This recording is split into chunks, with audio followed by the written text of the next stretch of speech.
नमस्कार, रोकठोक आपलं स्वागत.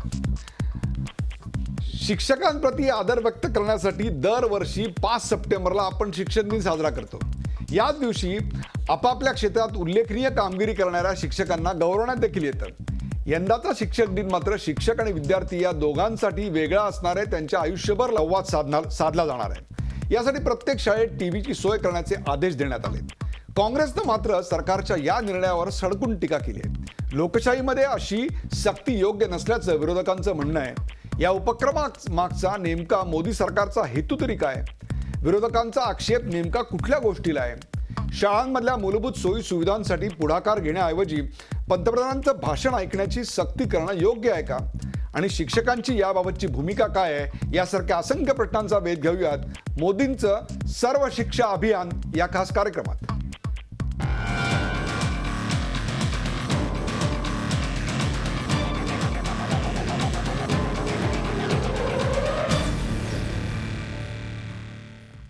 मोदींचं सर्व शिक्षा अभियान. सुरुवातीला पाहूया या विषयावरचा एक खास रिपोर्ट.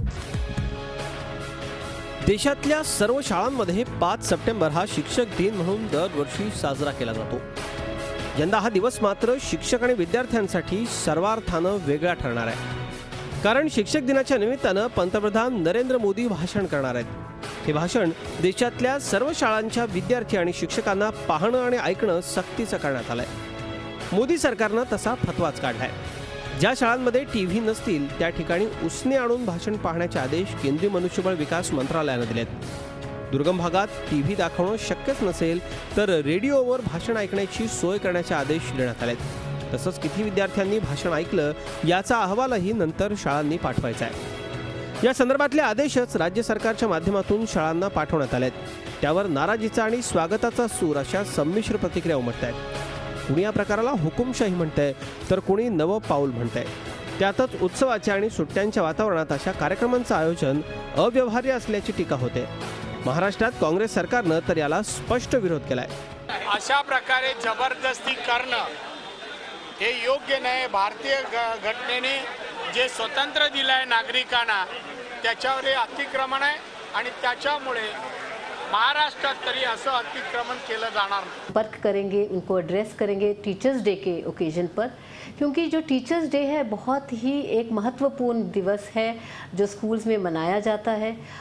हमारे देश में शिक्षकों का जो काम है, जो उनका रोल है, वो बहुत ही महत्व है और उनको रिकॉग्नाइज करना और उनको प्रोत्साहन देना, ये अगर मोदी सरकार ने ये डिसीजन लिया है कि वो बच्चों के साथ संपर्क करेंगे तो ये मेरा मानना है कि ये बहुत ही अच्छा डिसीजन है और नया है. एक तो नई चीज़ की एक नॉवेल्टी होती है तो बच्चे भी एक्साइट होते हैं कि वो प्राइम मिनिस्टर के साथ में इंटरॅक्ट कर रहे हैं. केंद्र शासनाच्या मनुष्यबळ विकास मंत्रालयाने एवढी तयारी केलेली आहे की प्रत्येक राज्यांच्या शिक्षण सचिवांना त्यांनी आदेश दिलेले आहेत.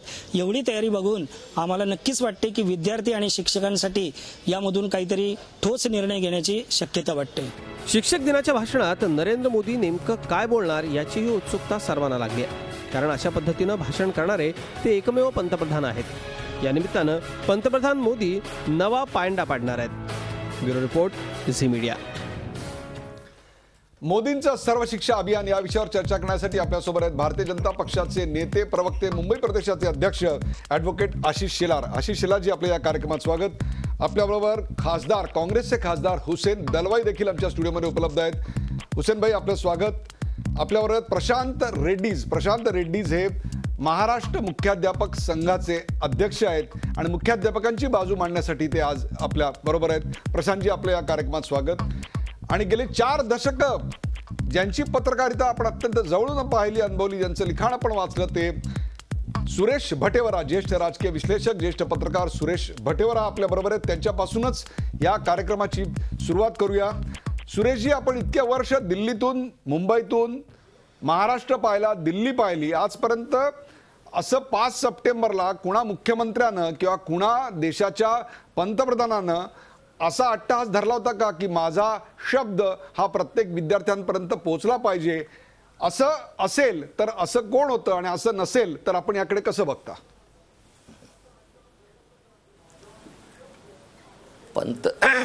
पंतप्रधानांनी विद्यार्थ्यांशी संवाद साधणं याच्यामध्ये काही गैर आहे अशातला भाग नाही, पण ज्या पद्धतीने हा संवाद होऊ घातला आहे त्याची पद्धत मात्र नक्कीच आक्षेपार्ह आहे असं मला सुरुवातीला स्पष्ट करावं असं वाटतं. वर्षभरात नरेंद्र मोदींची अनेक भाषणं नॅशनल टेलिकास्ट झाली. वर्षभर मोदींचा चेहरा लोक वेगवेगळ्या वाहिन्यांवर पाहत होते आणि आता आणखीन एक टेलिकास्ट या माध्यमातून विद्यार्थ्यांपर्यंत पोहोचण्याचा एक नवा प्रयोग केला जातो आहे. या प्रयोगासाठी त्यांनी शिक्षक दिन निवडला आहे. आता शिक्षक दिन हा खरा म्हणजे शिक्षकाच्या गौरवासाठी असलेला दिन असतो. विद्यार्थ्यांनी शिक्षकांच्या प्रती आपल्या संवेदना व्यक्त करण्यासाठी असतो. तो शिक्षक दिन आता पंतप्रधान दिनामध्ये परावर्तित झालेला आहे आणि त्यासाठी सर्व शाळांना आपल्या शिक्षकांना बाकीचं कामधाम सोडून जनरेटर गोळा करा, टी व्ही आणा, त्याची यंत्रणा उभी करा आणि ती केली की नाही ते आम्हाला कळवा. त्याच्यानंतर शिक्षण क्षेत्रातले जे अधिकारी वर्ग आहे ते त्यांच्यावर तपासणी करायला तिथे जाणार की शाळांमधून हा कार्यक्रम चालला आहे की नाही. असा प्रयोग मला नाही वाटत गेल्या 66 वर्षाच्या भारताच्या इतिहासात कधीही सक्तीचा प्रयोग शिक्षण क्षेत्रात केला गेला. एक प्रकारे हे शिक्षणाचं राजकीयकरण करण्याचाच प्रयोग आहे असं मला वाटतं. शिक्षणाचं राजकीयकरण केलं जाते अशी स्पष्ट आणि रोखठोक टीका सुरेश भटेवर यांनी केलेली आहे. आशिष शेलार, मी अगदी संपूर्णपणे राजकीयकरण असा शब्द वापरत नाही, परंतु त्यांनी एक शब्द वापरला आपल्याकडे की आणखीन एक नरेंद्र मोदींच्या भाषणाचं टेलिकास्ट. म्हणजे प्रचाराच्या काळामधली त्यांची भाषणं जी माध्यमातून दाखवली जात होती आणि हे भाषण हे कुठेतरी इक्वेट होताना दिसतंय. मला तुम्ही सांगा, या अभियानामागचा नेमका तुमचा हेतू काय? त्यांच्या हेतूविषयी काही शंका नाही, परंतु ते ज्या पद्धतीने येते त्याच्याविषयी सुरेश भटेवरा यांनी तीव्र नापसंती व्यक्त केलेली आहे. मला असं वाटतं की ह्या सगळ्या विषयाकडे ज्या काही गोष्टींनी पाहिलं पाहिजे त्यातला पहिला मुद्दा असा आहे की नरेंद्र मोदीजींनी हे पहिल्यांदा केलं असं नाही. ते ज्यावेळेला मुख्यमंत्री होते त्यावेळेला सातत्याने शिक्षक दिनाच्या दिवशी गुजरातमधल्या सगळ्या विद्यार्थ्यांशी ते अशाच पद्धतीचा कार्यक्रम करत होते. त्यामुळे ह्या देशामध्ये करणारे ते पहिले मुख्यमंत्री होते, आता पहिले पंतप्रधान होतील आणि अशा बऱ्याचशा पॉझिटिव्ह चेंजेसमध्ये नरेंद्र मोदी हे पहिले पंतप्रधान या देशाचे होईल आणि त्याची अडचण आमच्या काँग्रेससहित अन्य मित्रांना जरूर होईल. नंबर 1. नंबर 2, आपल्याकडे वारंवार असं दाखवलं जातं की सक्तीचं आणि भाषण हे 2 शब्द वापरले जात आहेत. पहिली गोष्ट ते सक्तीचं आहे ह्याचा आधार काहीच नाही, हे सक्तीचं आहे असं म्हणण्याचं काही तथ्य नाही. दुसरी गोष्ट, हे भाषण नाही आहे. जे सर्क्युलर CBSE बोर्डातल्या विद्यार्थ्यांसाठी काढलं आहे त्यामध्ये सुद्धा HRD मिनिस्टरने इट इज इंटरॅक्शन, हा संवाद आहे. जर विद्यार्थ्यांशी शिक्षक दिनाच्या निमित्ताने देशाचा प्रधानमंत्री संवाद करू इच्छितो तर लोकशाहीला मजबूतीकरण करण्याच्या प्रक्रियेमधला तो एक माइलस्टोन आहे असं माझ्यासारख्याला वाटतं. आणि तिसरा आणि महत्त्वाचा मुद्दा त्यामधला स्वाभाविक आहे की भारताच्या प्रधानमंत्र्यांनी शिक्षण आणि विद्यार्थी आणि शिक्षक ह्या सगळ्याला प्राथमिकता देण्याचं ठरवलंय, वारंवार त्यांनी म्हटलंय. त्यामुळे त्यांचा हा प्रयोग, हा सक्तीचा, भाषणाचा, राजकीय करण्याचा, हा बुद्धिच्छेद करण्याचा प्रयत्न आमचे सर्व मित्र नक्की करतील. पण प्रधानमंत्री मोदीजींच्या दृष्टीने हा संवाद विद्यार्थ्यांशी, एनकरेजमेंट एज्युकेशनला आणि स्ट्रेंथनिंग सर्व सिस्टीमला त्यातला हा भाग आहे. एखाद्या ॲडव्होकेटनं आपल्या अशिलाची बाजू कशी लावून धरावी याचं उत्तम उदाहरण काय असेल तर ते आता ॲडव्होकेट आशिष शेलार यांचं म्हणणं होतं. परंतु हुसेनभाई, त्यांनी मांडलेले 3 मुद्दे आहेत. एक म्हणजे यात कुठल्याही प्रकारची सक्ती नाही, दुसरं म्हणजे हे भाषण नाही तर हा संवाद आहे. लोकशाहीमध्ये संवादाचं महत्त्व आपल्यासारखा लोकशाही प्रधान पक्ष सुद्धा मान्य करेल. मग लोकशाहीमध्ये संवादाचा आग्रह धरणाऱ्या प्रधानमंत्र्याला आपण वादाच्या भोवऱ्यात का बरं अडकवताय? आणि तिसरी आणि अत्यंत महत्त्वाची गोष्ट, मुख्यमंत्री असताना ते जे करत होते तेच ते आता पंतप्रधान असताना करतायत. मग त्याही वेळी जर आक्षेप नव्हता तर यावेळी आक्षेप का? आक्षेप अशासाठी आहे की शाळा ह्या RSSच्या शाखा नाही आहेत. त्यांना शाळांना शाखेचं रूप द्यायचं आहे, हे स्पष्ट त्यांचा हेतू. तुम्ही म्हणालात ना, हेतूंबद्दल शंका नाही, मला ह्यांच्या हेतूंबद्दलच शंका आहे. कारण ज्या पद्धतीनं ते सत्तेवर आल्यानंतर जी त्यांना घाई झालेली आहे हिंदू राष्ट्राकडे वाटचाल करण्याची, त्याचा एक भाग आहे हे आपण समजून घेतलं पाहिजे. गुजरातमध्ये केलं म्हणून भारतात करावं आणि ते बरोबर आहे असं समजण्याचं कारण नाही. हे लक्षात घ्या. संवादाचा जिथे मुद्दा आहे तिथे मी असं म्हणेन, मग अब्दुल कलामनी अतिशय चांगले संवाद विद्यार्थ्यांशी केलेले आहेत. मग त्यांनी शाळांमध्ये जावं, कॉलेजेसमध्ये जावं आणि संवाद मग करावे ना. हे म्हणजे एका ठिकाणी ते बसणार आणि सगळ्या शाळांमध्ये संबंध देशामध्ये प्रचंड प्रमाणामध्ये शाळा आहेत, त्या शाळेतल्या विद्यार्थ्यांना ते ऐकण्याचं कंपल्शनच आहे. म्हणजे त्यांनी रिक्वेस्ट हा शब्द म्हणतात सक्ती नाही सांगतो ना, जे पत्रक आहे त्या पत्रकामध्ये कुठेही सक्तीचा उल्लेख नाही आहे. असं आहे. असं त्याला मला बोलू दे. तुम्हाला बोलायला सोयीचं नंतर उत्तर तुम्हाला द्यायचं असेल तर HRD मिनिस्टर सन्माननीय स्मृती इराणीजींनी स्वतः ट्विट केलाय, त्यांच्या डिपार्टमेंटने ट्विट केलाय आणि म्हणून मी आधारावर बोलतोय की सक्ती नाही, हा एक प्रयोग आहे. आता आपण बोला. ट्विट केलं हे नंतर त्याची फार मोठी गडबड झाली म्हणून ते ट्विट केलंय. त्याच्या आधी ते ट्विट केलेलं नव्हतं. एक लक्षात घ्या, सरकार जेव्हा सांगतं तेव्हा एका अर्थाने तो आदेश असतो. म्हणजे नोकऱ्यांमध्ये असलेल्या लोकांसाठी ब्युरोक्रेसीमध्ये आणि शिक्षक हे त्या अर्थाने तुमच्यावर अवलंबून आहेत, त्यामुळे तो आदेशच असतो. सरकारने हे सांगायचं हे असे करावे, हा आदेश आहे असं सरकार कधीच म्हणणार नाही. त्याची गरजच नसते, कारण ते हे समजूनच घेतलं. आता मुद्दा असा आहे की हा शिक्षक दिन आहे, हा का साजरा केला जातो? हा साजरा अशासाठी केला जातो की भारतामध्ये त्यावेळेला राधाकृष्णनसारखे तत्ववेत्ते, ज्यांनी भारतीय तत्वज्ञान हे स्वामी विवेकानंदानंतर खऱ्या अर्थानं जगामध्ये नेण्याचा एक प्रयत्न केला. ते रशियाचे हे होते, ते परदेशामध्ये अनेक युनिव्हर्सिटीमध्ये शिकवत होते. ते बँगलोरमधून सर्वपल्ली राधाकृष्णन, म्हणजे त्यांचा एक त्या अर्थानं तो सन्मान आहे, ज्याचं रसेलने वर्णन असं केलेलं आहे की खऱ्या अर्थानं अरिस्टॉटलने जे हे म्हटलं आहे, प्लेटोचं जे रिपब्लिक आहे त्याच्यामध्ये जी कल्पना आहे तत्ववेत्ता, राजा हा तत्ववेत्ता असला पाहिजे, तसं पहिल्यांदा या देशाचा तत्ववेत्ता हा झाला, राष्ट्रपती झाला आणि त्याचं एक जगाने स्वागत केलेलं होतं आणि त्याच्या अनुषंगाने ते शिक्षक होते, म्हणून तो दिन आपण साजरा करतो. तर त्याचं ते मला वाटतं त्याचं जे मांगल्य आहे तेच कुठे ना कुठेतरी हे होतं. त्या मांगल्याच्या दिवशी जर एखाद्या पंतप्रधानाला आपल्या विद्यार्थ्याशी संवाद साधावासा वाटला तर पूर्वी अब्दुल कलाम जसं गावागावात जाऊन भाषणं करायची तशी आता गरज नाही. आता तंत्रज्ञान उपलब्ध आहे, त्यामुळे एका ठिकाणी बसून शेकडो माणसांशी, शेकडो मुलांशी संवाद साधला. त्यात मांगल्य तंत्रज्ञान येण्याने हरपलं असं कसं म्हणणार? तुमचा तंत्रज्ञानाच्या वापराला विरोध आहे का सक्तीच्या कल्पनेला विरोध आहे का नरेंद्र मोदींच्या एकूणच या प्रयोगाला विरोध आहे? एक लक्षात घ्या, याआधी कधीही जे घडलेलं नाही. म्हणजे इंदिरा गांधींनी या देशामध्ये आणीबाणी आणली, पण तेव्हा सुद्धा या तऱ्हेची सक्ती नव्हती. ही त्याही पलीकडची आणीबाणी न आणताना केलेली सक्ती आहे असं माझं म्हणणं आहे. याच्यामध्ये फार गंभीर बाबी आहेत आणि आता ते इथे हे आलेले आहेत. मी तुम्हाला सांगतो, आज असंख्य मुलं हे शाळेच्या बाहेर आहेत. मी तुम्हाला आकडेवारी देतो की चाइल्ड लेबरमध्ये 78% मुस्लिम मुलं ही चाइल्ड लेबरमध्ये आहेत.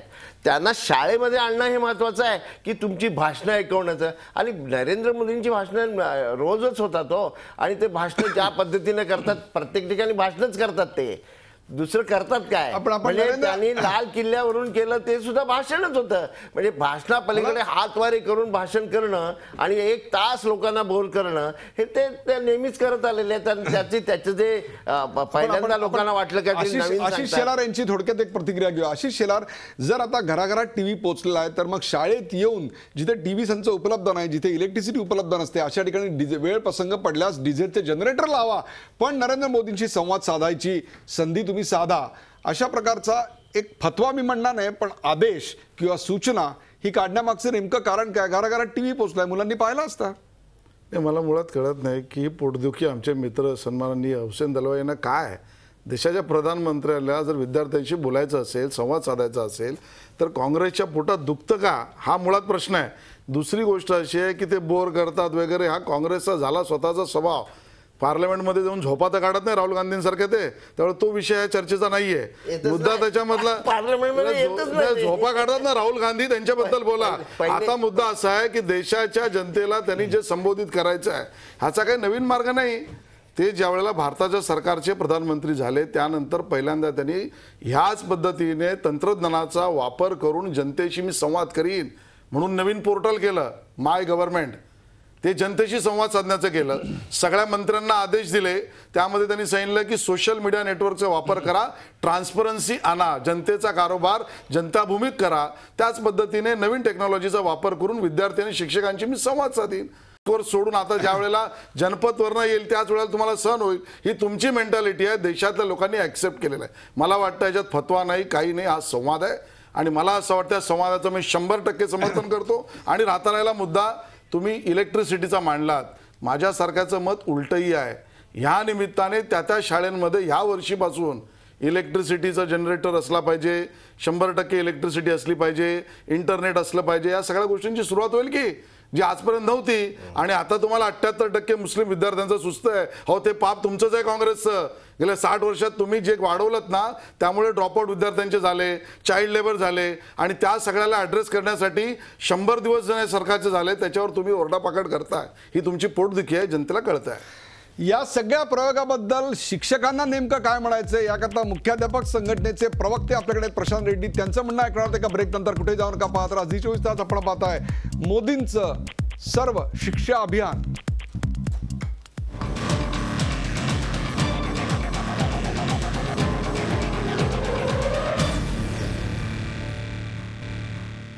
मोदींचं सर्व शिक्षा अभियान या विषयावर चर्चा करण्यासाठी आपल्यासोबत हुसेन दलवाई, ॲडव्होकेट आशिष शेलार, सुरेश भटेवर आणि प्रशांत रेड्डीज आहेत. प्रशांत रेड्डीज हे महाराष्ट्र मुख्याध्यापक संघाचे प्रवक्ते आहेत.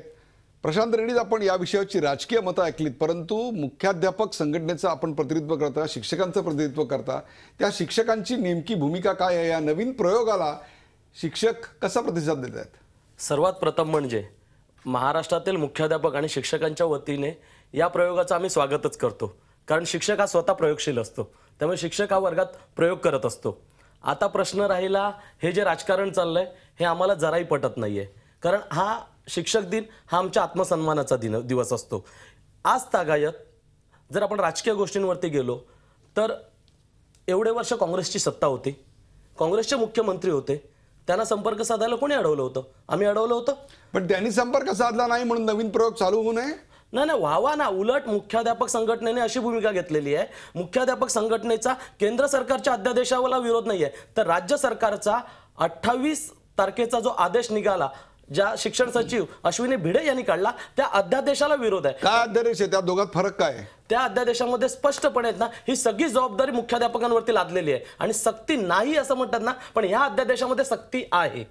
आणि दुसरी गोष्ट म्हणजे आमचं म्हणणं असं होतं की ज्यावेळी व्हिडिओ कॉन्फरन्सिंग झाली, त्या अध्यादेशात स्पष्ट आहे व्हिडिओ कॉन्फरन्सिंग द्वारे ठरलं. जर व्हिडिओ कॉन्फरन्सिंग झाली तर त्यावेळी महाराष्ट्राच्या शिक्षण खात्याने सेंट्रलला, केंद्र सरकारला हे कळवणं गरजेचं होतं की आमच्याकडे 29 पासून 4 तारखेपर्यंत गणपतीची सुट्टी असल्यामुळे शाळा बंद आहेत, गणपतीच्या कालावधीमध्ये मुलं मोठ्या प्रमाणात शाळेत येत नाहीत. दुसरी गोष्ट, आमच्याकडे महाराष्ट्रात 2 प्रकारच्या शाळा आहेत, प्रथम सत्रात भरणाऱ्या आणि द्वितीय सत्रात भरणाऱ्या. जर तुम्हाला हे जर करायचं असेल तर प्रथम सत्रामध्ये पण सकाळी करा किंवा द्वितीय सत्रात करा, आणि किंवा द्वितीय सत्रात करायचं आहे तर दुसऱ्या दिवशी सकाळी ते प्रथम सत्रामध्ये दाखवा. ही स्थिती ही सांगण्याची जबाबदारी यांची होती. कोणाची? शिक्षण सचिवांची. त्यांनी ते सांगितलं नाही. दुसरी गोष्ट, यांची नेहमीची पद्धत आहे काँग्रेस सरकारची किंवा जे सत्ताधाऱ्यांचे, आलं की शिक्षकांना लादून द्यायचं. मग अगदी बैलांच्या गिणतीपासून शौचालयांच्या गिणतीपर्यंतची सगळी कामं ही शिक्षकांनीच करायची. आणि दुसरी गोष्ट की एवढं जर म्हणतायत तर तुम्हाला आज एक गोष्ट प्रकर्षाने मी इथे सांगू शकतो, 5 सप्टेंबरला हे ज्या शिक्षकांचा सत्कार करणार आहेत, आदर्श शिक्षकांचा, त्यांना गेली 5 वर्ष यांनी 2 वेतनवाढी दिलेल्या नाही आहेत. म्हणजे तुम्ही ज्यांना पुरस्कृत करता त्यांना तुम्ही 2 वेतनवाढी देत नाही. एक मिनिट, आपल्याबरोबर आशिष शेलार आहेत, त्यांच्याकडनं काही ठोस याच्यावर काही भूमिका येते का बघूया. सर्वात प्रथम म्हणजे यातल्या ज्या अंमलबजावणीतल्या बाबी आहेत त्याचा आपल्या सरकारने विचार केलेला आहे का? एकीकडे मुलं 4-4 किलोमीटर पायपीट करत शाळेत येत असतात, शाळा 2 सत्रात भरते, सकाळच्या आणि दुपारच्या सत्रात. महाराष्ट्रापुरता जर विचार केला तर इथे 4 तारखेपर्यंत ऑफिशियली सुट्ट्या दिलेल्या आहेत, आणि ज्या शिक्षकांचा आपण सन्मान करणार आहोत त्यांना 2-2 वेतन श्रेणी अजूनही मिळालेल्या नाही आहेत. नाही, मला वाटतं जो मुद्दा सन्माननीय रेड्डीज उचलत आहेत तो राज्य सरकारच्या वेतन श्रेणीच्या संबंधातला आहे. आणि त्यामुळे राज्य सरकारच्या शिक्षण सचिव अश्विनी भिडे यांच्याबद्दल त्यांनी त्यांचं मत मांडलेलं आहे. मला वाटतं राज्य सरकार त्याच्यावरचा खुलासा केला पाहिजे अशी स्थिती आहे. केंद्र सरकारच्या बाबतीत आपण जो प्रश्न विचारला त्यामध्ये स्वाभाविकता, मी पुन्हा एकदा सांगतो की माननीय प्रधानमंत्र्यांनी एक वेळ ठरवली, 3 ते 5 ह्या वेळात ते संवाद साधतील. आता त्यावेळेला प्रथम सत्र नसेल, दुसरं सत्र असेल, तर दुसऱ्या सत्रातले विद्यार्थी बसू शकतात आणि प्रथम सत्रातल्या विद्यार्थ्यांना त्याच्यापासून वंचित राहायचं नसेल तर जसं रेडीज म्हणाले तसं लॉजिस्टिक त्यातलं वर्कआउट करून दुसऱ्या दिवशी दाखवता येईल का, हा सध्या लॉजिस्टिकचा मुद्दा झाला. त्यामध्ये राज्य सरकार आणि केंद्र सरकार दोघांनी सहमतीने काम केलं तर ते जास्त संयुक्तिक ठरेल. पण इथे राज्य सरकार राजकारण करू पाहत आहे, हे दुर्दैवाने म्हणावंसं वाटेल. मला एवढंच असं वाटतं की पुन्हा एकदा आपल्या राज्यामध्ये असे प्रयोग होत नाहीत असं नाही आहे. मी सन्माननीय हुसेन दलवाई यांनाही सांगतो, आपल्या माध्यमातून सगळ्या प्रेक्षकांनाही सांगू इच्छितो की मुंबई महानगरपालिकेमध्ये व्हर्च्युअल क्लासरूम, ई लर्निंग ही प्रोसेस चालू आहे साहेब. आणि व्हर्च्युअल क्लासरूममध्ये एका ठिकाणी ज्या प्राध्यापकाने तो धडा लिहिला असेल किंवा एखाद्याने कविता लिहिली असेल तर तो कवी ॲट अ टाईम एका ठिकाणी बसून महानगरपालिकेतल्या शेकडो शाळेतल्या विद्यार्थ्यांना ते शिकवून एक्सप्लेन करतो. त्याला म्हणतात व्हर्च्युअल क्लासरूम. अशा पद्धतीचं ई लर्निंग, व्हर्च्युअल क्लास लर्निंगची पद्धत मुंबईत सुद्धा आहे. जर राज्य सरकारने ते करायला विलंब लावला असेल असू शकतो, पण केंद्र सरकारचे प्रधानमंत्री जर विद्यार्थ्यांशी संवाद साधू इच्छितात आणि त्यानिमित्ताने एक नवीन इन्फ्रास्ट्रक्चर डेव्हलपमेंट ही शाळांमध्ये पोहोचू शकते, चालना मिळू शकते. चालना. आणि मुळात विद्यार्थ्यांशी संवादामध्ये आपण उगाच असं धरतोय की राजकारणाचा भाग आहे. विद्यार्थी काही विचारू शकतात ना. गुजरातचा प्रयोग मी बघितलाय. गुजरातचे मुख्यमंत्री असताना गुजरातच्या विद्यार्थ्यांनी मुख्यमंत्र्यांना जे विचारलेले प्रश्न होते ते बालिश, छोटे, साधे, योग्य, मोठे, वेगवेगळ्या पद्धतीचे होते आणि त्याला त्यावेळेचे मुख्यमंत्री हे उत्तर देत होते आणि ते अख्खा प्रदेश बघत होता. मला वाटतं अशा पद्धतीच्या प्रयोगाला नाही म्हणणं याच्यापेक्षा विद्यार्थ्यांमध्ये किती उत्सुकता आहे हे आपण बघा. सुरेश भटेवरा, एकीकडे हा एक धाडसी प्रयोग आहे तर दुसरीकडे याच्या अंमलबजावणीतल्या त्रुटी समोर येत आहेत, तर तिसरीकडे केंद्र शासन आणि राज्य सरकार यांच्यामधल्या समन्वयाचा अभाव हा देखील समोर येतोय. काय सांगाल आपण? मी मगा सुरुवातीला स्पष्ट केलं की पंतप्रधानांचा हा प्रयोग नवा आहे आणि त्याच्याबद्दल विरोध असायचं काही कारण नाही. मुख्य वादाचा मुद्दा जो होता त्याच्या पद्धतीचा होता. आत्ता मुख्याध्यापक संघाच्या अध्यक्षांनी आपलं मत मांडलं आणि त्यांनीही तेच मत व्यक्त केलं की ज्या पद्धतीचं सर्क्युलर काढण्यात आलं तो अध्यादेश नव्हता, ते सर्क्युलर होतं. ते सर्क्युलर दिल्लीला सध्या सरकार नसल्यामुळे तिथेही गेलं, ते टी व्हीवर सगळ्या वेगवेगळ्या वाहिन्यांवर दाखवलं जातं आहे. त्याच्यामध्ये जो सक्तीचा प्रयोग करण्यात आला होता त्याला विरोध होता.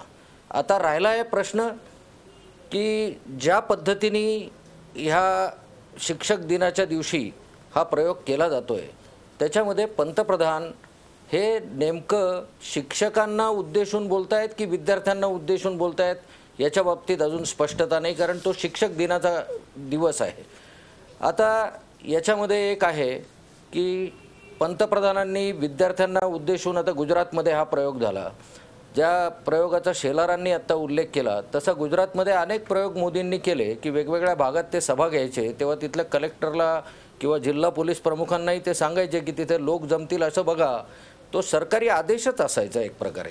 तुम्हाला संदेश द्यायचा आहे तर त्याचं माध्यम आदेश नसलं पाहिजे एवढं भान देशाच्या पंतप्रधान झालेल्या माणसांनी नक्कीच ठेवायला पाहिजे आणि ते आयोजित करणाऱ्या HRD मिनिस्टरनी ठेवलं पाहिजे. आज दुपारी 3 वाजेपर्यंत स्मृती इराणींनी या गोष्टीचा खुलासा केलेला नव्हता. तोपर्यंत हा आदेश कंपल्सरी आहे अशाच प्रकारची एकूण अवस्था होती. आता स्मृती इराणींनी दुपारी सांगितलंय की ही काही सक्तीची बाब नाही, कंपल्सरी नाही आहे. पण एक गोष्ट निरगुडकर मला तुम्हाला सांगायची आहे, जी मग दलवाईंनी उल्लेख केला की ज्या सरकारी शाळांना अनुदान मिळतं किंवा ज्या विना अनुदानित शाळा असतील त्यांनाही सरकारची मेहरनजर आवश्यक असते, त्या शाळांनी जर हा प्रयोग केला नाही तर हे सरकार, त्या सरकार चालवणाऱ्या पक्षाचे कार्यकर्ते आणि एकूण सरकारी अधिकारी त्या शाळेकडे कसं बघतील ही भीतीची भावना त्या संस्था चालकांच्या मनात असल्याशिवाय राहणार नाही. आणि हा जो काही एक भाग आहे, तुम्ही आता मोदींनी आपली भूमिका व्यक्त करण्याच्या आधी राज्य शासनांशी जरासा संवाद साधायला हवा होता, शाळांना विचारायला हवं होतं की शिक्षक दिनाच्या दिवशी हा त्यांना कार्यक्रम हवा आहे की नको, असा एक भाग मला या निमित्ताने विचारावा असं वाटतो. बरोबर आहे. यातला आणखीन एक महत्त्वाचा मुद्दा आहे की एखाद्या ठिकाणी जर याची अंमलबजावणी झाली तर त्याकरता दोषी कोणाला धरलं जाणार आहे का, आणि दोषी धरलं गेलं तर त्याकरता सर्व शिक्षा अभियान नेमकं काय असणार आहे, या सगळ्याची आपण चर्चा करणार आहोत. एका ब्रेक नंतर कुठे जाऊ नका, पाहत राहा झी 24 तास. आपण पाहताय मोदींचं सर्व शिक्षा अभियान.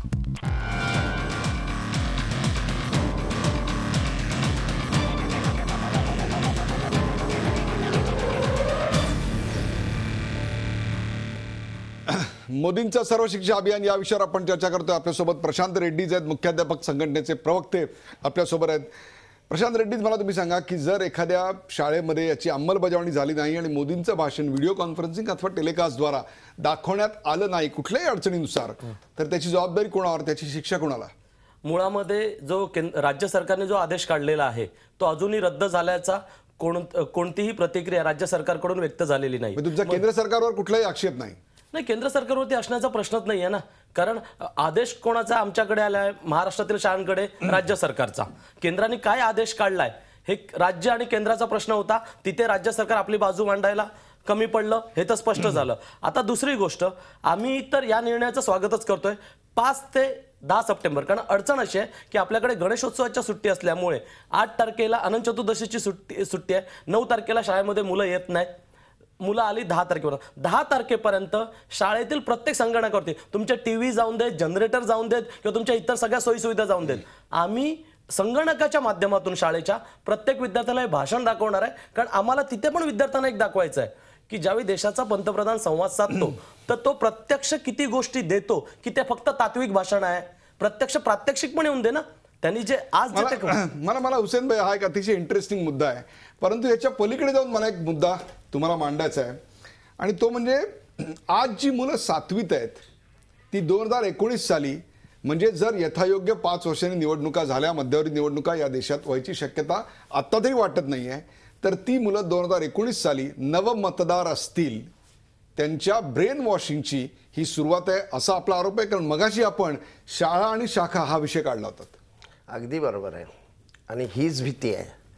कारण त्यांनी ज्या पद्धतीनं, म्हणजे आल्याबरोबर स्वतः मोदींनी नसेल किंवा भाजपने नसेल, आल्याबरोबर त्यांनी ज्या पद्धतीनं काही हे घेतले, काही ठिकाणी टेन्शन निर्माण केलं, आणि कुठे ना कुठेतरी त्यांना इतकी घाई झाली हिंदू राष्ट्र निर्माण करण्याचं, त्याचाच हा भाग आहे. अशा शाखा कशासाठी चालतात आणि काय शाखेवर शिकवलं जातं?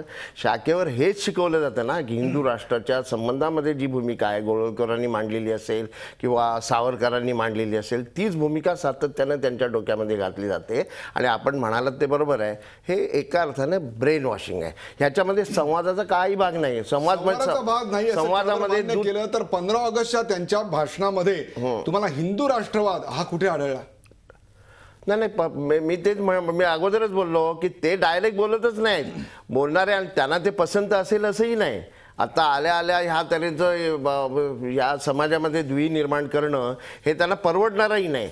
पण जे त्यांच्या विचाराच्या ज्या संघटना आहेत त्या संघटनांनी हे सगळं चालू केलेलं आहे ना. मोहसिन शेखचा खून ज्या पद्धतीने झाला, त्याला ज्या पद्धतीने मारलं गेलं, तो काय मोहसिन शेखला नाही मारलं गेलं. मी राज्यसभेत बोलताना राजनाथजींना असं म्हणालो, अहो ती टोपी घालून तुम्ही जर तिथे गेला असता तर कदाचित तुम्हालाही मारलं असतं, कारण मुसलमानांना मारणं हा त्याच्यातला भाग होता. आणि मोदी टोपी का घालत नाही हे सुद्धा आपण लक्षात घेतलं पाहिजे. तेही घाबरतात टोपी घालायला. आपण सुरेश भटेवरा यांच्याकडे जाऊ. सुरेश भटेवरा, एखाद्या पंतप्रधानाला आपल्या देशातल्या शिक्षक दिनाच्या दिवशी विद्यार्थ्यांशी संवाद साधावा असा वाटला, त्यांना काही 4 युक्तीच्या, काही 4 देशप्रेमाच्या गोष्टी सांगाव्याशा वाटल्या, तर त्यातून कुठेतरी शाळांचं शाखा होतंय आणि शिक्षणाचं राजकीयकरण होतंय अशा प्रकारचा एक ओढून ताणून आणलेला किंवा स्ट्रेट फॉरवर्ड असलं असं निष्कर्ष चटकन आपल्याला काढता येईल का? याच्यामध्ये खूप राजकारण आणलं जात आहे.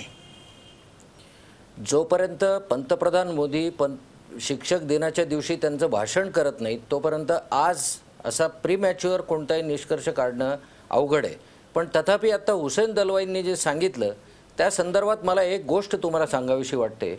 मगा शेलार म्हणाले की गुजरातमध्ये गेल्या 12 वर्षापासून हा उपक्रम मोदी राबवत आहेत.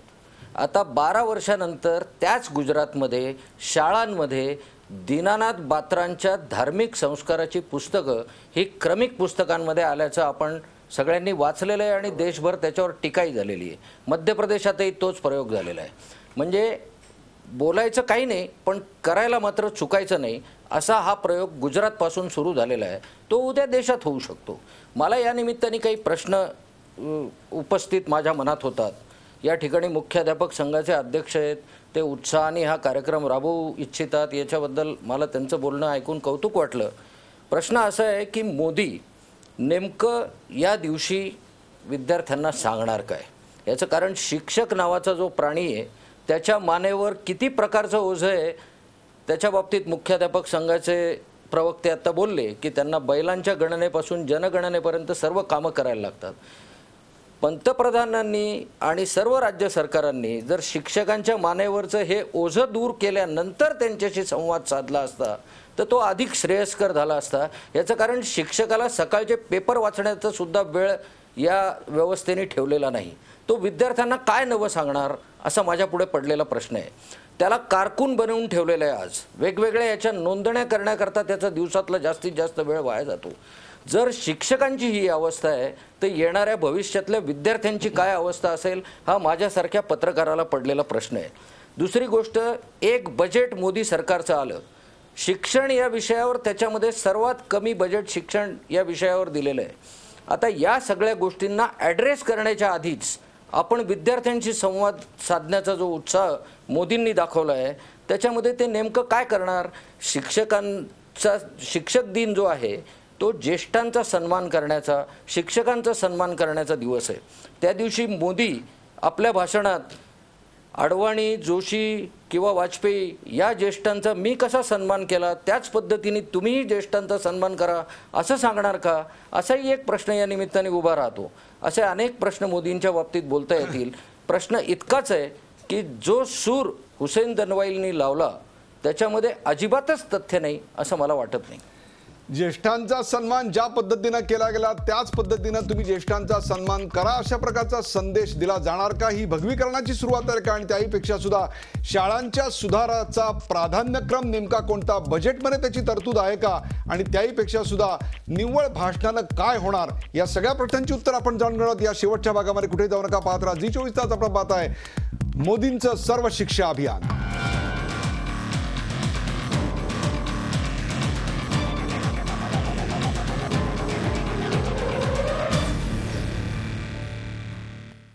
मोदींचं सर्व शिक्षा अभियान या विषयावर आपण चर्चा करतोय. आपल्यासोबत हुसेन दलवाई, ॲडव्होकेट आशिष शेलार, सुरेश भटेवर आणि प्रशांत रेड्डी जे आहेत. या सेगमेंटवर येण्याआधीच्या भागामध्ये सुरेश भटेवरांनी काही महत्त्वाचे मुद्दे उपस्थित केले. त्यातला एक मुद्दा घेऊन मी जातोय प्रशांत रेड्डी यांच्याकडे. प्रशांत रेड्डी, नेमका शिक्षणाचा प्राधान्यक्रम काय असला पाहिजे? पंतप्रधानांचं भाषण, शिक्षणावरचा GDPच्या पर्सेंटेजमध्ये बजेटमध्ये असलेला खर्च, का शिक्षकांच्या राहिलेल्या मागण्या?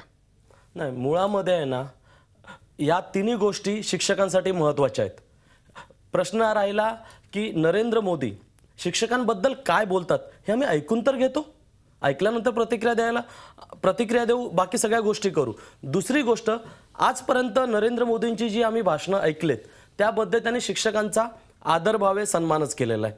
दुसरी गोष्ट, आमच्याबद्दल जर विद्यार्थी चांगले म्हणत असतील किंवा देशाचे पंतप्रधान जर चांगले म्हणत असतील तर तो आमच्यासाठी सन्मानच आहे ना. आता प्रश्न राहिला शिक्षणावरील खर्चाचा, बजेटचा. आम्ही म्हणत नाही आम्हाला सरकारकडून 10 पैशाचं पण दान नको आहे. सामान्य जनता जी 6% एज्युकेशन टॅक्स भरते तो कर हे फक्त 2.5% आमच्याकडे देतात, 3.5% देत नाहीत. मग 3.5% कर जातो कुठे याबद्दल माहिती मागवल्यानंतर मंत्रालयात फायली जळालेल्या कळतात. त्यामुळे आमचं तर म्हणणं असं आहे की आज महाराष्ट्रात अशी आहे की एकीकडे RTI कायदा यांनी सुरू केला. RTI कायद्यानुसार प्रत्येक बालकाला मोफत शिक्षण, मग तो मराठी माध्यमाचा असो किंवा इंग्रजी माध्यमाचा असो. आपल्याकडे फक्त मराठी माध्यमाच्या मुलांना देतं, ते पण अर्ध्या मुलांना देतात. महाराष्ट्रातील आजही कायम विनाअनुदानी शाळेतील असे शिक्षक आहेत जे आता विनाअनुदानी झालेत आणि अनुदानास पात्रही ठरले. अशा 65,000 शिक्षक आणि 25,000 शिक्षकेतर कर्मचारी यांना गेल्या 2000 सालापासून 14 वर्ष 10 पैसे पण वेतन दिलं नाही. ते शिक्षक आझाद मैदानावरती सतत आंदोलनं करतात, नागपूरला आंदोलनं करतात. आणि मग जर ह्यांना द्यायला वेतन नाहीये तर शिक्षकांचा काय सन्मान करतात हे सरकार? का शिक्षकांच्या विरोधात बोलू नये? हुसेन दलवाई, तुम्ही मला सांगा की एकीकडे या निमित्तानं शिक्षकांच्या मागण्याही पुढे येत आहेत, तर वर्षानुवर्ष प्रलंबित असलेल्या गोष्टी ज्या आपल्या सरकारच्या हातात होत्या त्याही आपण केलेल्या नाहीत हे समोर येत आहे. तर दुसरीकडे मोदींच्या आशावादावर भाळलेला एक वर्ग आपल्या समोर आहे. नाही, त्यांनी जे प्रश्न उपस्थित केले ते अगदी बरोबर आहेत. माझंही ते म्हणणं आहे की विना अनुदान शाळा ही अतिशय चुकीची गोष्ट आहे. ही कल्पनाच मुळी चुकीची आहे. सरकारने मुलांना शिक्षण देणं ही त्याची सरकारची जबाबदारी आहे. म्हणजे मी शिकलो, आता बाकीच्यांनी शिकण्याची गरज नाही. शिक्षणाच्या त्या सरस्वतीच्या मंदिराच्या बाहेर राहिलेले लोक आहेत, त्यांना तिष्ठीत ठेवणं हे अतिशय चुकीचं आहे. अजूनही महाराष्ट्रामध्ये 100% हे का नाही शिक्षणाचं प्रमाण का नाही, जे केरळमध्ये आहे. आणि केरळमध्ये गंमत अशी की केरळने आता नुसतं तितकंच नाही, क्वालिटी एज्युकेशन प्रत्येक शाळेत चालू केलेलं आहे. म्हणजे ते किती पुढे आहेत लक्षात घ्या. गोव्यासारख्या ठिकाणी सुद्धा 100% साक्षरता आहे. महाराष्ट्रामध्ये ही का त्यांनी जे प्रश्न तुमचं म्हणणं आहे उपस्थित की केले, प्राधान्यक्रम हा पंतप्रधानांचं भाषण नसून तर शिक्षणावर होणारा खर्च हा असला पाहिजे. नाही असं नाही. माझं काय म्हणणं आहे, एकतर संवादाच्या दृष्टीने मग त्यांनी उपस्थित केलेला प्रश्न चुकीचा नाही. संवाद हा शिक्षकांच्या बद्दल होणार आहे की विद्यार्थ्यांच्या बद्दल होणार आहे की एकंदर शाळेच्या बद्दल होणार आपल्याला आहे, 5 सप्टेंबरला कळेल. परंतु या दिवसाचा उपयोग हा शिक्षणाच्या भगवीकरणासाठी होणार आहे असा जो आरोप आता सुरेश भटेवार यांनी केला, अशी शंका त्यांनी व्यक्त केली. त्याच्याबद्दल आपल्याला काय म्हणणं? त्याच्याबद्दल मी सांगतो, मुरली मनोहर जोशी ज्या वेळेला शिक्षण मंत्री होते, HRD मिनिस्टर होते, त्यावेळेला त्यांनी हे सगळं चालू केलं ना, ते वास्तुशास्त्र चालू केलं. वास्तुशास्त्र म्हणजे सायंटिफिक आहे. दुसऱ्यांदा या तऱ्हेने आता ती पुस्तकाचं टेक्स्टबुकचं हिंदूकरण करण्याचं आहे. अंधश्रद्धेवर जास्त विश्वास ठेवण्याचं चाललेलं आहे. म्हणजे भारतीय संस्कृतीच्या नावाने गोंधळ घालतील हे लोक. अरे भारतीय संस्कृती ही नाही, भारतीय संस्कृती ही पुढे जाणारी आणि उदारमतवादी भारतीय संस्कृती आहे. ती भारतीय संस्कृती हिंदुत्ववादी बनवण्याचा जो प्रयत्न चाललेला आहे, हे त्याचं रिफ्लेक्शन या शाळेमध्ये येणार हे लक्षात घ्या. आणि तितकंच नाही, त्या स्मृती इराणी बद्दल मला अतिशय नितांत आदर आहे, पण काही लोकांचं असं म्हणणं आहे त्यांनाच तिथे आणण्याचं कारणच म्हणजे त्या RSSचा जो अजेंडा आहे तो त्यांच्या मार्फत हे करणं, अंमलबजावणी त्याची. एका पंतप्रधानाला शिक्षक दिनाच्या दिवशी विद्यार्थ्यांशी बोलावं असं वाटतं, त्यातून किती प्रकारची मतमतांतर समोर आली आहेत, त्या आक्षेपांना उत्तर आशिष शेलार. मला असं वाटतं की सगळी गंमत मला वाटते, ही सगळी चर्चा बघितल्यावर नक्की चर्चा झाली पाहिजे. जो ज्या चष्म्याने बघतो त्याला त्या पद्धतीने दिसतं. हुसेन दलवाईंना राजकारण बघायचं आहे, त्यांना राजकारण दिसतं. माझे सन्माननीय मित्र सुरेश भटेवार यांना विपर्यास बघायचा आहे, त्यांना विपर्यास दिसतोय. स्वाभाविकता या योजनेला पाठिंबा देत असताना सुद्धा शिक्षकांचे प्रतिनिधी असलेल्यांना त्यांच्या समस्या दिसत आहेत. ह्या सगळ्या गोष्टी आपापल्या ठिकाणी बरोबर असल्या तरी आज सुरेश भटेवाराजी आणि हुसेन दलवाईंच्या मताला मी असहमत आहे. हा सरळ 1 पॉईंट प्रोग्राम आहे. पंतप्रधानांना शिक्षण मुद्दा महत्त्वाचा वाटत असल्यामुळे त्यातला एक भाग, हाच सर्वस्वी नाही, त्यांनी विद्यार्थ्यांशी संवाद करण्याचा कार्यक्रम ठरवला, शिक्षकांना त्याच्याबद्दलची माहिती देण्याचा कार्यक्रम ठरवला, त्यातनं इन्फ्रास्ट्रक्चर डेव्हलप करण्याचा विषय ठरवला आणि त्यातनं ही चर्चा त्यांनी सुरू केलेली आहे. त्याचं स्वागत आपण सगळेच करतोय. पण त्यात कुठेतरी विपर्यास दिसेल का, हा प्रयत्न राजकारणाच्या माध्यमातून नक्की करतोय. एक दुसरी आपण नक्की वेगळी चर्चा करा आणि भटेवारांनाही बोलवा, दलवाईंनाही बोलवा की भगवकरण आहे नाही, आमचं मत काय, वेगळी चर्चा नक्की करू. मॅकॅलोचं समर्थन तुम्ही करा, आमचं भारतीय संस्कृतीचं समर्थन असेल त्याच्यावरची चर्चा नक्की करू. ह्याचा अर्थ बत्राच्या पुस्तकाचं समर्थन नव्हे, ह्याच्यावरची चर्चा आपण नक्की वेगळी करू. मला एक नक्की असं वाटतं की पंतप्रधान नरेंद्र मोदी जनतेशी संवाद साधण्याचे सर्व उपयोगी प्रयोग करतात. मग ते माय गव्हर्नमेंट पोर्टल असेल, वेबसाईट असतील, त्या पद्धतीचे ट्विटर्स असतील, त्याच पद्धतीचा हा ई-लर्निंग आणि व्हर्च्युअल क्लासरूमचा प्रयोग आहे. त्याची सफलता आपल्याला या कार्यक्रमानंतर दिसेल. जनताही त्यामुळे खुश होईल आणि एका विद्यार्थ्यांना सुद्धा त्या कम्युनिटीला वाटेल की पंतप्रधानांशी बोलण्याची आणि ऐकण्याची आम्हाला संधी मिळाली. शिक्षकांनाही कदाचित त्याच्यात समाधानकारक गोष्टी मांडायला मिळतील, हेच त्यानंतर कळेल. माझी विनंती राहील आपण असाच कार्यक्रम त्या 5 सप्टेंबरच्या कार्यक्रमानंतर करा. मला फक्त एकच जाता प्रश्न विचारायचा, नक्की आपण असा कार्यक्रम करू, पण दरवर्षी हा एक वार्षिक विचारांचा उत्सव किंवा हा दिवस आता यापुढे मोदींचा दिवस म्हणून ओळखला जाणार आहे का शिक्षक दिनाऐवजी? तुम्ही दरवर्षी असं घेणार का? बिलकुल नाही. मोदी दिवस वगैरे राजकीय दिवस, भगवीकरण वगैरे विपर्यास आहे. मी सुरुवातीलाच म्हटलं, पंतप्रधान मुख्यमंत्री असताना त्यांनी ह्याच पद्धतीने लोकांच्या विद्यार्थ्यांशी संवाद साधून आपल्यातलं उदाहरण सांगायचं, 1 सेकंद देतो तुम्हाला. शाळेतल्या विद्यार्थ्यांसमोर त्यांनी एका वर्गात ब्लॅकबोर्डवर लिहिलं आणि सांगितलं, लिहिलं केवळ 2+2 आणि काही विद्यार्थ्यांना उत्तर द्यायला सांगितलं. विद्यार्थ्यांना उत्तर देता नाही आलं. मग ते बोलले 2+2 किती, तर गुजरातमधल्या त्या शाळेतल्या विद्यार्थ्यांनी 4 सांगितलं. मग त्यांच्या लक्षात असं आलं की या विद्यार्थ्यांना ऐकू येतंय, दिसण्यामध्ये प्रॉब्लेम आहे. आणि मग त्यांनी राज्यात एक स्कीम आणली ज्यामध्ये सगळ्या विद्यार्थ्यांचे डोळे तपासणे आणि त्याला ट्रीटमेंट करणे ही स्कीम राज्य सरकारने आणली. अशा वेगवेगळे प्रयोग मुख्यमंत्री असताना त्यांनी केलेत. ह्याच्यातनं सुद्धा पॉझिटिव्हच गोष्टी ठरतील आणि जनतेचा याच्यावर भरोसा आहे. राजकारण बघणाऱ्यांनी नक्की बघावं. शिक्षक दिनाच्या निमित्तानं एक पंतप्रधान या देशातल्या प्रत्येक विद्यार्थ्याशी संवाद साधू इच्छितोय. त्याच्याकडे नवमतदारांची पिढी घडवायचं षडयंत्र म्हणून बघायचं, भगवीकरणाचा हा एक डाव बघायचा, शाळांचं शाखा म्हणून बघायचं, का एका पंतप्रधानाला या देशाच्या बदलाची सुरुवात विद्यार्थ्यांपासून करावीशी वाटते हे बघायचं. या सगळ्याचा उलगडा 5 तारखेला नरेंद्र मोदी आपल्या भाषणानं नक्कीच करतील. परंतु सध्या तरी नरेंद्र मोदींचं हे सर्व शिक्षा अभियान गाजतंय एवढं मात्र नक्की. या कार्यक्रमात सहभागी झाल्याबद्दल चारही मान्यवरांचे आभार. ताज्या बातम्यांसाठी पाहत राहा झी24 तास. राहा एक पाऊल पुढे.